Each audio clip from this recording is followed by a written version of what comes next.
està creat per afavorir l'estat emocional del col·lectiu de la gent gran, utilitzant com a eina de transformació social les arts plàstiques i les arts escèniques. És una idea que agafa força arrel de la crisi sanitària del Covid, ja que malauradament ens hem adonat que ha agreujat l'aïllament social del col·lectiu.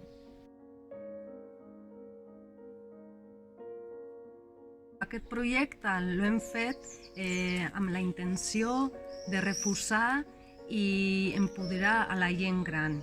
Sobretot, el nostre objectiu és que aquest grup de la societat tingui un espai de veu i d'expressió. Ens oferim la possibilitat de poder connectar amb la creativitat, amb la curiositat i amb el plaer de poder experimentar les arts com una oportunitat per viure i sentir amb els 5 sentits. El projecte consta de 3 fases. Una primera, on iniciem el treball d'escolta interior, de cohesió grupal, de desinhibició, amb la mirada posada en un mateix i en els altres.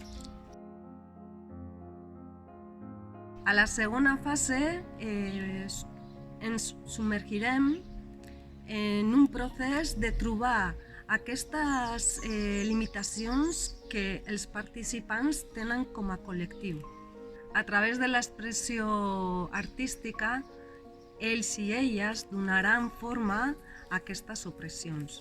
Tindran sobretot l'oportunitat de descobrir nous punts de vista.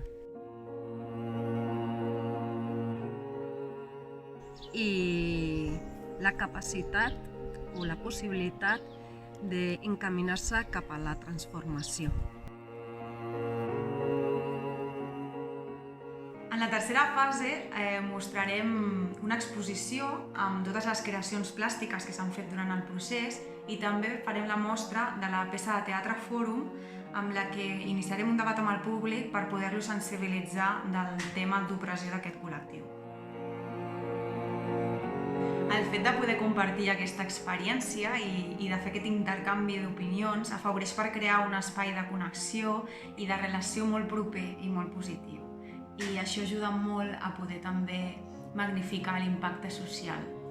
Personalment he tingut la gran sort de poder participar en altres projectes on el teatre s'ha utilitzat com a eina de reflexió i de creixement personal. I la veritat és que tant el procés, o sigui, l'experiència com el resultat final han marcat un abans i un després en tots els participants d'aquesta creació col·lectiva i sobretot han incidit molt en poder valorar realment quin és el sentit de la vida. Des de la meva experiència puc dir 3 coses. Una, que els i les participants se troben a si mateixa, l'autoestima creix. La segona cosa que podríem dir és que aquest treball amb l'art permet a cada participant expressar amb total llibertat i sense judici qüestions com pors, emocions, somnis, traumes i sobretot se construeixen laços sòlids de confiança i solidaritat, creant-se la identitat de grup que és tan important. Gent gran. Vida, connectar, Escoltar. Abraçades. Gent gran. emoció, Expressar. Joc. mirades, Il·lusió. Gent gran. descobriment, Compartir. Gaudir. somriures. Gent gran.